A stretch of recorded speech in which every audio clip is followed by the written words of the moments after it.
Everyone, thank you for stopping by the Voltamp Circus channel. And if you perhaps got a notification as a subscriber, thank you for being a subscriber and thank you for supporting my channel. And if you are not a subscriber, please subscribe if you'd like support and get notifications about more DC circuit analysis and DC circuits, and to see DC circuit projects. And in the future, we're gonna implement more Arduino and some artificial intelligence. Before we actually get started on looking at the operation board, I just gotta warn you that there's gonna be some screaming going on because I'm going to replace that with a buzzer. And we're also going to have, as you see, his nose has a red, he has a red nose, as the LED as his nose. So we're going to have a red LED also. All right, without further ado, let's look at the operation board game. Okay. So there it is right there. Let's take out, well, actually, I don't want to take out a few parts. I just want to actually show you how it operates, because that's why you decide to watch the video, right? Hope so. All right, so this is how the board operates. So let's remove the wand.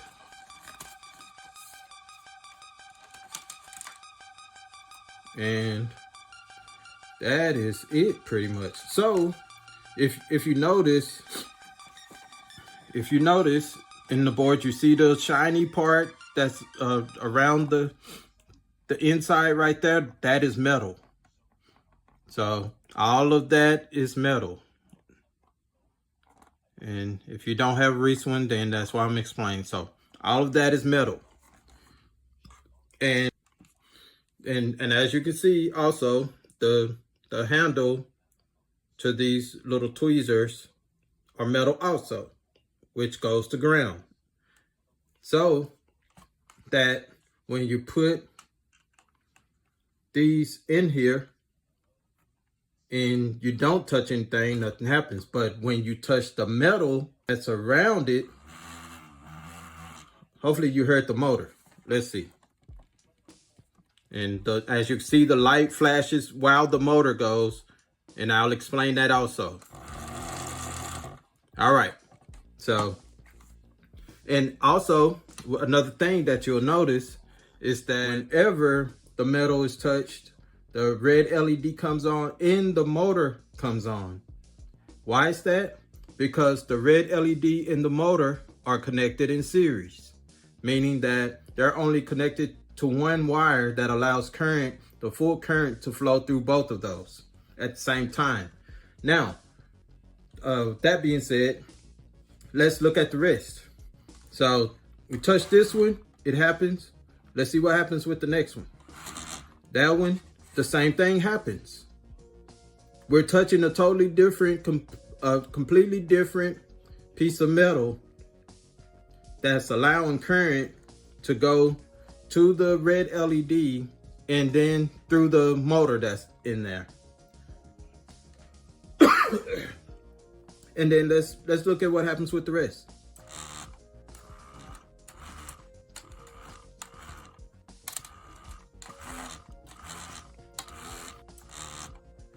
Okay, so there it is. You notice that we touch all of them, and all of them allow or makes the red nose, the red LED come on, and the DC motor to come on. So how does this work? This is because these metal parts are in the configuration of what is called parallel branches or parallel circuit. And then from here or from this, whichever one is the last one according to this, since I haven't opened it up, it connects to the ground of the circuit. And as I mentioned, this part most likely is connected to ground. The wand is most likely connected to ground so that it can transfer the current to these, to the LED in the motor. So that's how it works. And I can show you just the simple circuit schematic drawing that's needed to see this. That's it. It's not really much. And so that's what we're gonna base it off of, that particular one. Now, like I said, there could be a few more circuit configurations that it could be in, but I'm just gonna stick with that one because that one makes sense also. Let's go ahead and move the game board out the way. And we're going to assemble now the DC circuit that shows how it works.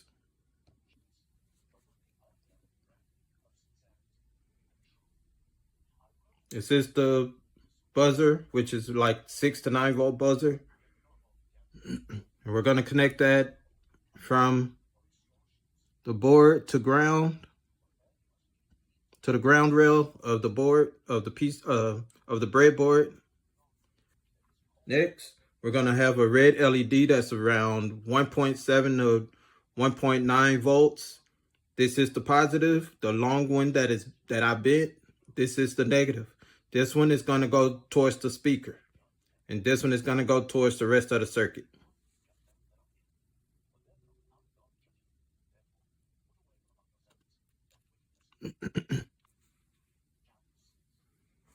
Next, we're going to start putting together the negative side of the circuit, and I'm going to use. I'm only going to use 5. They're around 8 or 10 holes for the operation game, but like I said, it all works the same, and you're going to see soon these little blue ties to put to the rail.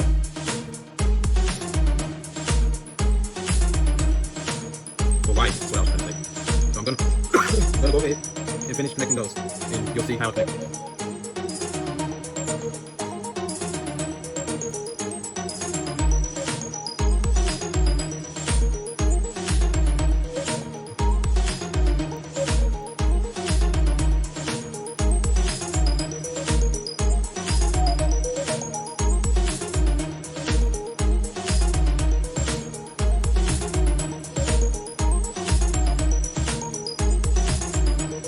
Right now I'm going to connect the positive.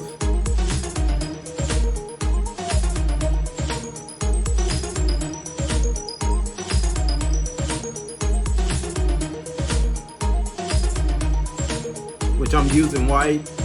I have to use white. Sorry if you can barely see it, so that's why I'm showing you a close up. And I'm going to connect it the same way that I connected the blue one.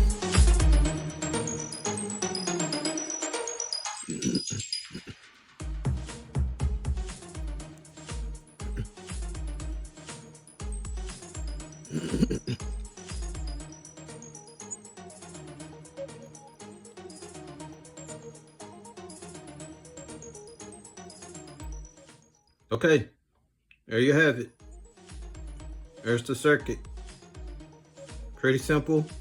It's a parallel series circuit. And as you can see, the rails are here. The red jumper wire is going to the positive voltage, and this whole rail is connected to that. And then the blue wire line is connected to ground, which is the speaker, and that goes to the LED. All right, so let's go ahead and provide power to it, and then I can finish showing you how it works. Oh yeah, before I power it up, I just want to make sure that if you're a beginner and this is your first time connecting a series parallel circuit, make sure that if you're going to use components like these together, make sure that you understand the current the current ratings for each of these. In my case, the maximum current rating, I believe, is 30 milliamps for both of these, and I am not going to use the maximum rating. I am going to use 20 milliamps. And so I, after doing math with Ohm's law, then it came out to be a 100 ohm resistor. So that's what I'm going to use as the wand, and that's the metal part of the wand. That way I can limit the current that is flowing to both of these objects, and I won't burn them out and destroy them. All right, so let's go ahead and power so I can show you exactly how this circuit works, just like the Operation board game.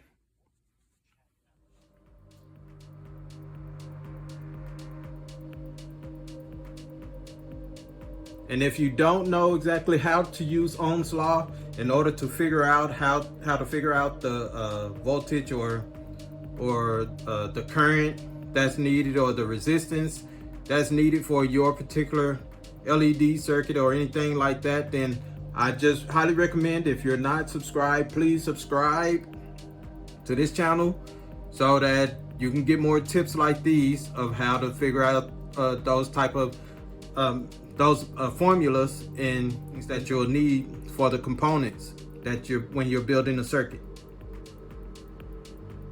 All right, connecting the ground of the battery, negative of the battery, and the positive. Okay, so we have power. As you notice, the LED and the buzzer aren't on. The battery is connected. The battery is connected, but there's nothing happening. Why? Because this is open.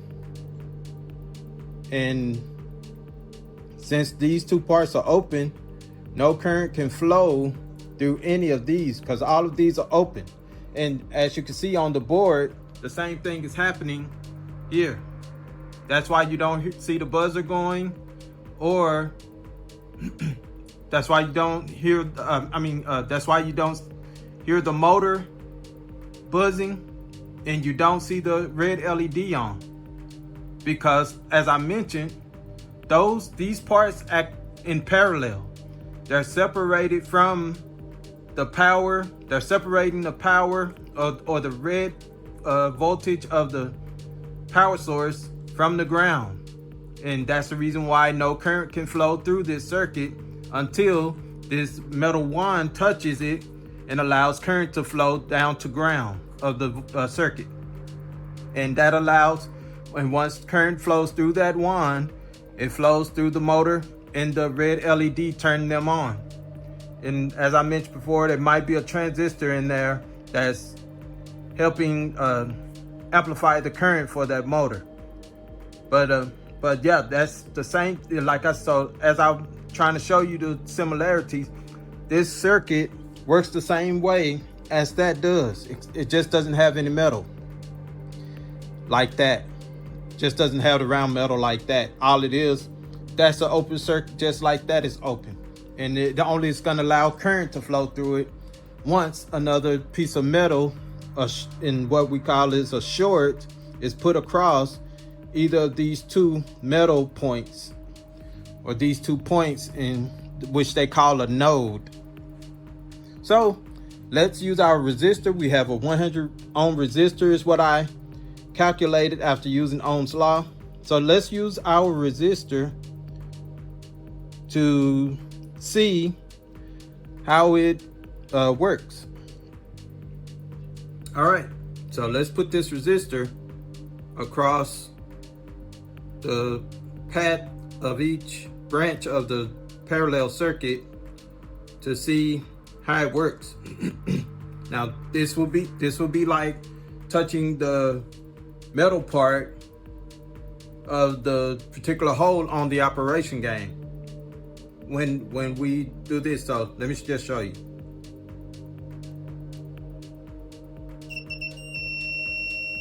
Hopefully you were able to hear that. So that's like touching the metal part, and then if I put it just across this way, nothing happens.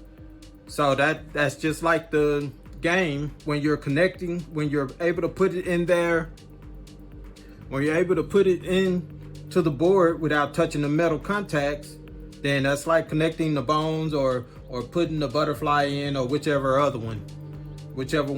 other game pieces.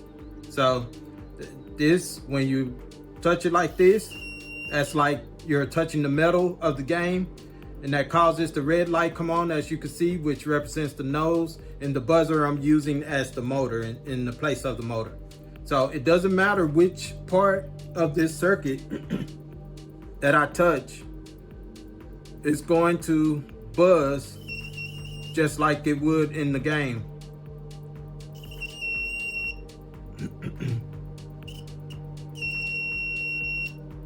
So there you have it. So this is how you could build your own operation game.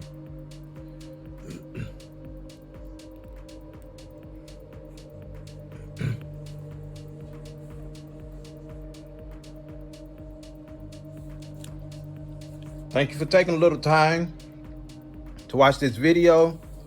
Once again, if you want to continue to support this channel and learn more about DC circuits